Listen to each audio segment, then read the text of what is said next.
Ahora a dar la bienvenida a nuestro invitado, al ministro de Educación, Rosendo Serna, para hablar de varios temas, pero iniciamos con él de la propuesta o este cambio, mejor dicho, al estatuto de la derrama magisterial. ¿Cómo está, ministro? Buenas tardes. Buenas tardes, un saludo cordial a tu persona y al equipo técnico que colabora contigo y a toda la comunidad, sobre todo educativa del país, y gracias por esta oportunidad. Le agradecemos a usted por su tiempo. Ha hablado, ha defendido evidentemente este decreto supremo, ha señalado usted que se trata de una democratización de la derrama magisterial, pero ha llamado la atención que emplace usted a que se realice finalmente una huelga anunciada en contra de estas modificaciones. ¿Le parece pertinente haber retado finalmente a que SUTEP haga una paralización de sus actividades cuando estamos hablando de este primer año en el que los chicos regresan a clases? Bien,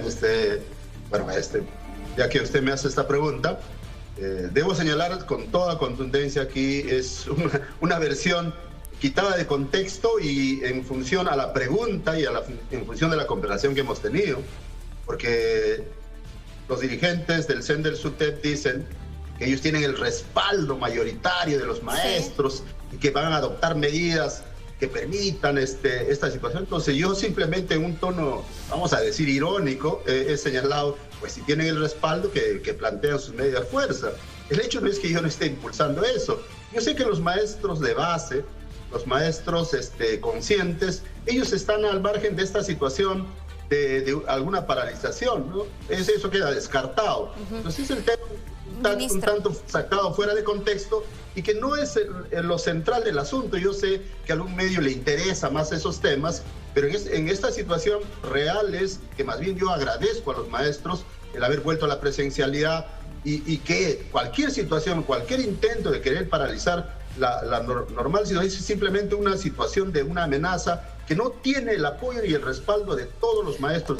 Ministro, me parece importante, yo no estoy sacando de contexto ninguna frase, voy a leerla textualmente porque usted acá hablaba, decía, y abro comillas, yo emplazo al secretario general del SUTE, yo lo emplazo porque él ha dicho que estamos en alerta y vamos a llamar a una huelga general defendiendo la derrama magisterial. Yo lo emplazo a que convoque una huelga general a ver si los maestros le van a responder, porque los maestros me han comunicado ahora que van a movilizarse para que este decreto se implemente y sigue. Entonces, yo solamente estoy tomando la frase textual. Permítame terminar, claro. Perdóneme, ministro, y le estaba haciendo la pregunta que me parecía pertinente porque usted es el ministro de Educación y me parece que las palabras que usted diga hay que tratarlas con seriedad y consultarle sobre ello.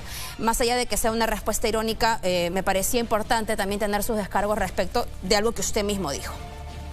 Ya, usted mismo ha leído el texto y me parece bien que haya leído el texto, por eso le agradezco que sea usted en todo caso una fiel transmisora de la información. Y si usted lee el texto completo, eso es lo que digo. Sí. Es decir, por eso le preguntaba sobre la pertinencia, ¿no? De haber señalado. De acuerdo. Termino por favor. Entonces, cuando yo digo que sí, estoy señalando que esa medida de fuerza, porque ellos dicen que tienen el respaldo de los maestros. Entonces, esa es mi situación. Es decir, yo hago un análisis irónico ahí y digo, si tienen el respaldo de los maestros, que adopten las medidas que crean convenientes. Pero yo soy consciente y conozco que los maestros no tienen esa postura. Los maestros están muy alegres, muy contentos de haberse emitido este decreto supremo que hace que una institución que es de los maestros pueda gestionarse de mejor manera. Ministro, ¿en base a qué, no sé si se trata de algún gremio en concreto, alguna agrupación, alguna encuesta realizada, usted habla de los maestros en esos términos y el respaldo respecto de esta modificación? No olvide que yo soy maestro de base. No lo olvido. No olvide que yo tengo 34 años en educación básica. No olvide que estoy en contacto directo con los maestros. Es más, yo he sido dirigente sindical de mis bases. He participado en la actividad gremial.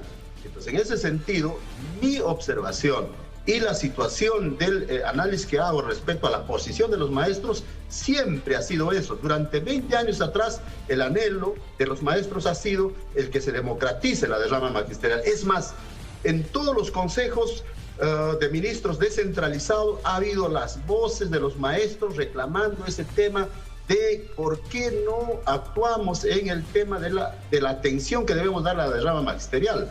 Entonces, lo que estamos haciendo nosotros es tomando en cuenta el anhelo de los maestros. Reitero mi pregunta, ministro. Entonces, ¿no hay de pronto un grupo, una cantidad, no sé si, le repito, en todo caso, una encuesta, por lo que usted hable en términos generales de los maestros? Porque decir todos también podría para muchos decir nada, no se habla concretamente de un grupo. El señor también, el secretario general del SUTE, podría decir que representa a una cantidad de maestros. Por eso le hacía esta pregunta bastante concreta.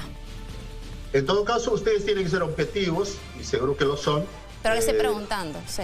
Claro, ¿por qué no van a los colegios y hablan con los maestros y les dicen y les preguntan para que si, ¿quién tiene la razón?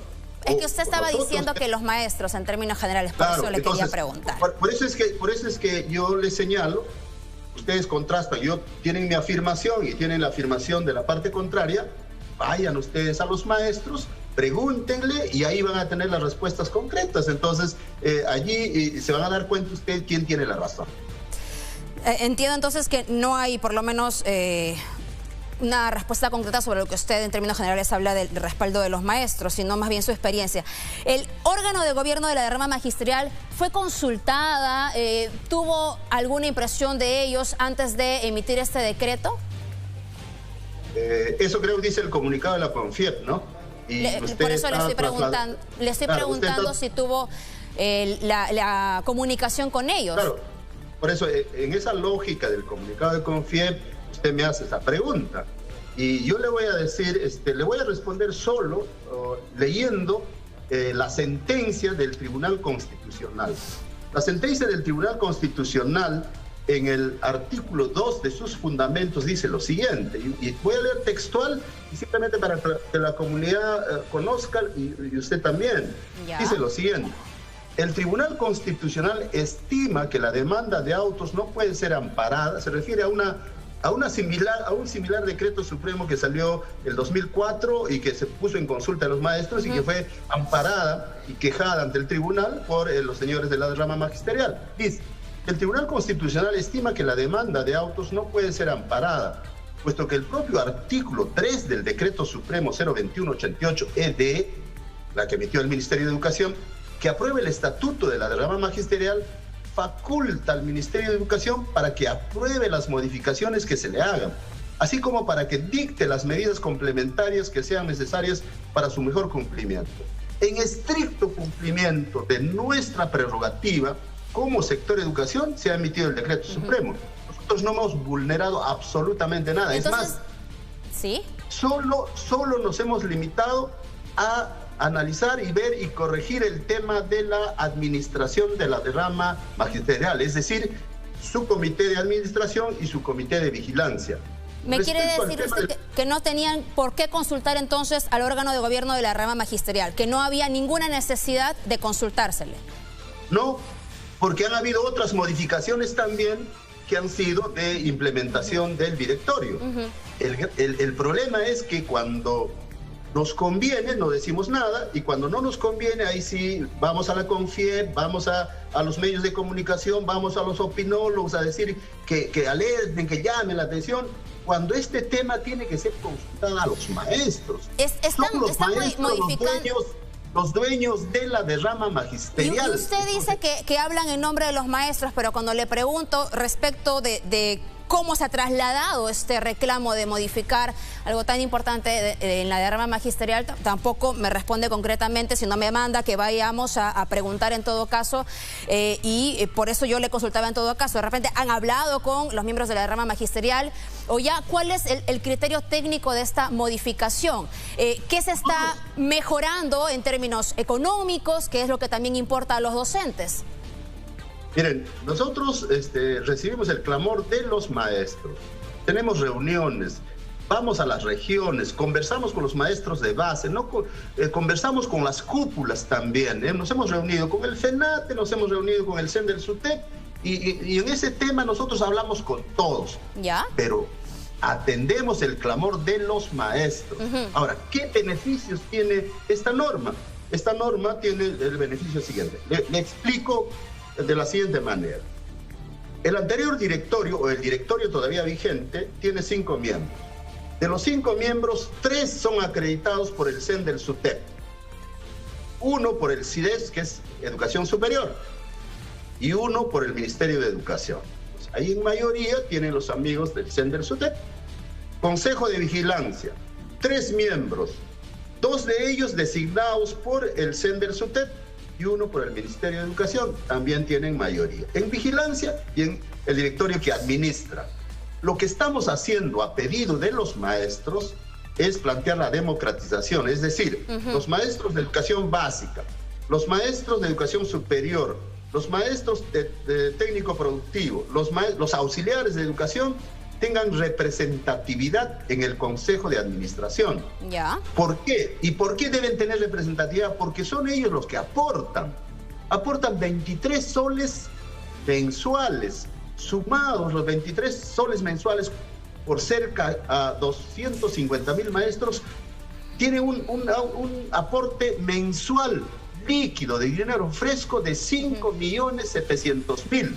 Entonces lo que estamos haciendo es dar una organización más representativa y que no esté sujeto a ningún gremio. Y ahí le leo el artículo 1 del estatuto de la derrama magisterial, que dice lo siguiente: la derrama magisterial es una institución de servicio ajena a toda actividad partidaria y religiosa, creada por Decreto Supremo 078 de fecha 10 de diciembre de 1965. Entonces lo que nosotros estamos es consolidando ese espíritu de la derrama magisterial, que no debe ser una institución que sirva de provecho de X, Y, Z grupo, que sean los maestros que aporten, quienes gestionan que gestionen su institución. Y probablemente hayan cosas que se tengan que en diferentes instituciones modificar, mejorar acaso, pero por eso yo le preguntaba a usted, cuando usted señalaba que eran los maestros que le pedían, y yo le consultaba sobre de qué forma concreta se ha hecho este reclamo y no de pronto como si fuera una idea muy gaseosa decir,